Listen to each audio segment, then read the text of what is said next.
NCERT पाठ्य पुस्तक के सेकंड चैप्टर स्थिर विद्युत विभव तथा धारिता का 8वां एग्जाम्पल देखिए कि पराविद्युतांक के पदार्थ के किसी गुटके का क्षेत्रफल समांतर पट्टिका संधारित्र की पट्टिकाओं के क्षेत्रफल के समान है, परंतु गुटके की मोटाई 3/4D है। यहाँ D पट्टिकाओं के बीच पृथक्कन है। पट्टिकाओं के बीच गुटके को रखने पर संधारित्र की धारिता में क्या परिवर्तन आ जाएगा।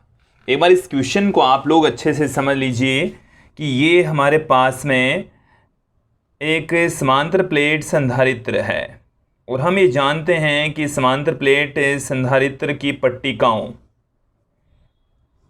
का क्षेत्रफल समान होता है और वो हम यहाँ पर कंसीडर कर लें पट्टिका का क्षेत्रफल। पट्टिका का क्षेत्रफल, तो क्षेत्रफल है प्रत्येक पट्टिका का क्षेत्रफल A है। एक पट्टिका के ऊपर धनावेश है तो दूसरी वाली पट्टिका के ऊपर ऋणावेश है। दोनों पट्टिकाओं पर समान परिमाण तथा विपरीत प्रकृति का आवेश मौजूद होता है। अब पट्टिकाओं के मध्य की दूरी, दोनों पट्टिकाओं के मध्य की दूरी को हम स्मॉल d से पुट कर रहे हैं। यहाँ से लेकर यहाँ तक की जो डिस्टेंस है वो स्मॉल d है। क्लियर। और निर्वात में धारिता कितनी होगी? निर्वात में धारिता, इस स्थिति में जो धारिता है उसको मैं C नोट से पुट कर दूं। C बराबर होता है, देखिए विद्यार्थियों, C बराबर हमारे पास में था Q/V। तो इस स्थिति में आवेश Q0 और विभव है V0, मतलब ये निर्वात में विभव को बता रहे हैं। क्लियर। अब देखिए जो विभव होता है उसको हम क्या लिख सकते हैं? विद्युत क्षेत्र इनटू में दूरी पुट कर सकते हैं। तो इसे V0 की जगह हम E0 इंटू D पुट कर सकते हैं। E0 इंटू D लिखा जा सकता है। तो ये तो है निर्वात में धारिता, इसको मैंने इक्वेशन नंबर 1 दे दी है। अब विद्यार्थियों यहाँ पर A ही क्षेत्रफल वाली तथा 3/4D मोटाई वाली हमने एक पराविद्युत पट्टिका रख दी है, जिसका पराविद्युतांक के हमें इस क्वेश्चन के अंदर बता रखा है। इसकी यहाँ से लेकर यहाँ तक की जो चौड़ाई है वो है 3/4D के इक्वल। जो चौड़ाई है इसकी कितनी है? 3/4D के तुल्य है, 3/4D के इक्वल है।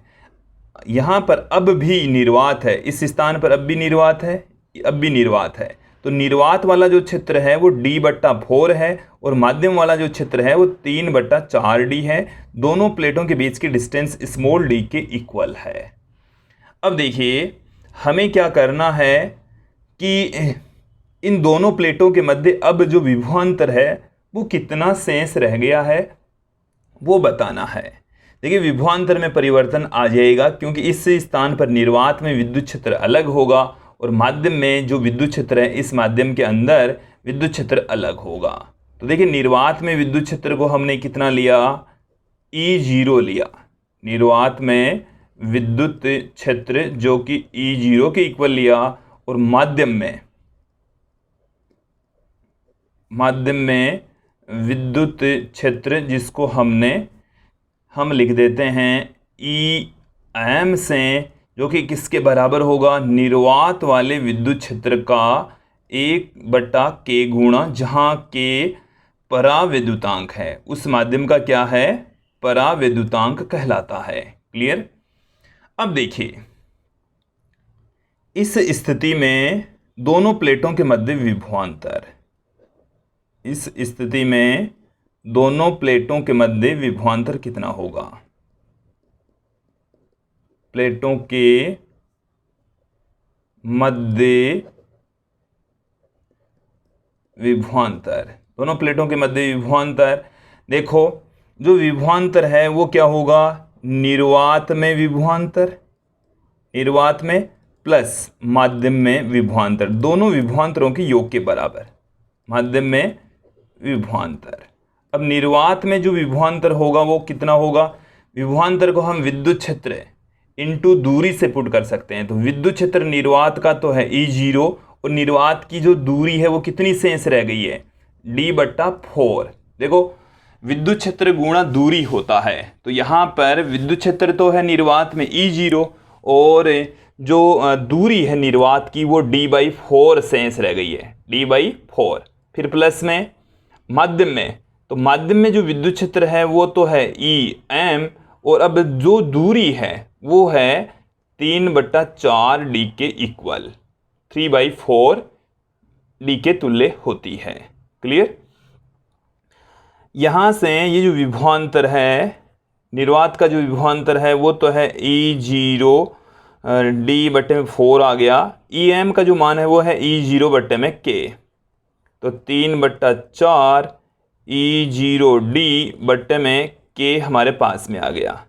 E0/D/4 हमने यहाँ से कॉमन ले लिया, तो यहाँ पर तो हमारे पास में रह गया 1, क्या रह गया, 1 रह गया, 1 प्लस 3/K रह गया, 3/K। इसे आप चाहें तो E0D/4K पुट कर सकते हैं, जिसे हम K+3 इस तरीके से भी लिख सकते हैं। क्लियर। अब देखिए जो नई धारिता है, नई धारिता या इस स्थिति में धारिता को हम Cm से पुट कर दें, जो कि क्या आएगा Q0 बट्टे में Vm से, या V से हमने इसको पुट किया है, तो आवेश तो उतना ही रहेगा Q0। और V का जो मान है वो यहाँ से हम पुट कर देते हैं, Q0 बट्टे में इसका मान है Q0 E0 into D K+3 और ये 4K ऊपर चला गया है। तो विद्यार्थियों हमने शुरू में ही देखा था Q बट्टे में, अब देखो यहाँ पर मैंने Q0 स्मॉल ले लिया, ये मैंने कैपिटल Q से हमने पुट कर दिया वापस, ये कैपिटल Q है, ठीक है, कैपिटल Q नॉट है। तो Q0 बट्टे में E0 इंटू D, ये तो है निर्वात में धारिता, तो निर्वात वाली धारिता से 4K बट्टे में K+3 गुणा धारिता हो जाती है, 4K बट्टे में K+3 गुणा विद्युत धारिता का मान हो जाता है। तो ये था हमारी पाठ्यपुस्तक का 8वां एग्जाम्पल।